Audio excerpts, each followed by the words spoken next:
Hello everyone, இது தைப்பூசம் அன்னைக்கு எடுத்த மினி விலாக் தான். நாங்கள் மார்னிங்கே கிளம்பி கோயிலுக்கு போகலாம் அப்படின்னு சொல்லி ஒரு பிளான் இருந்தது. ஈவினிங் வீட்டுக்கு வந்து சாமி கும்பிட்டுக்கலாம் அப்படின்னு சொல்லி பிளான் பண்ணியிருந்தோம். ஸோ மார்னிங் எழுந்திரிச்சு கிளம்பி கோயிலுக்கு போயிட்டோம். நாங்கள் பார்த்தீங்கன்னா எங்கள் வீட்டு பக்கத்துலேயே இருக்கக்கூடிய ஒரு முருகர் கோயிலுக்கு தான் போகலாம் அப்படின்னு சொல்லிட்டு கிளம்பினோம். அங்கே தெரியுது பார்த்தீங்களா ஒரு மலை, அதுதான் குழந்தை வேலப்பர் கோயில் மலை. அந்த மலைக்கு கீழே அடிவாரத்திலே வந்துட்டு கோயில் உண்டு. ஆனாலும் அந்த மலைக்கு மேலே போகிறதுக்கு சரியான பாதையே இல்லை. இப்போ தான் அதுக்கான பாதையெல்லாம் போட்டுட்ருக்காங்க. அது மட்டும் இல்லாமல் அந்த மலையை சுற்றி 108 பிள்ளையாரை பிரதிஷ்டை பண்ணுறதுக்கான வேலைகளும் நடந்துகிட்ருக்கு. நாங்கள் கோயிலுக்கு போய் நல்லா சாமியெல்லாம் திருப்தியாக கும்பிட்டுட்டு வீட்டுக்கு வந்ததுக்கப்புறம் சரி சாமிக்கு படைக்கிறதுக்கு ஒரு பிரசாதம் ரெடி பண்ணலான்னு சொல்லிட்டு ரவா பாயசம் தான் ரெடி பண்ணேன்.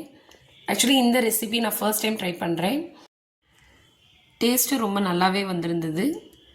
பாயசம் பண்ண கையோட சாமியும் கும்பிட்றலான்னு சொல்லிட்டு நம்ம வீட்டில் இருக்கக்கூடிய முருகர் சிலைக்கும் வேலுக்கு பூவெல்லாம் வச்சுட்டு நாம் செஞ்ச பிரசாதத்தையும் படைச்சிட்டு சாமியும் கும்பிட்டாச்சு. அன்னத்தினால் ரொம்ப ரொம்ப திருப்தியாக இருந்த மாதிரி ஒரு ஃபீல் இருந்தது. விசேஷ நாட்கள்னாலே அப்படி தானே.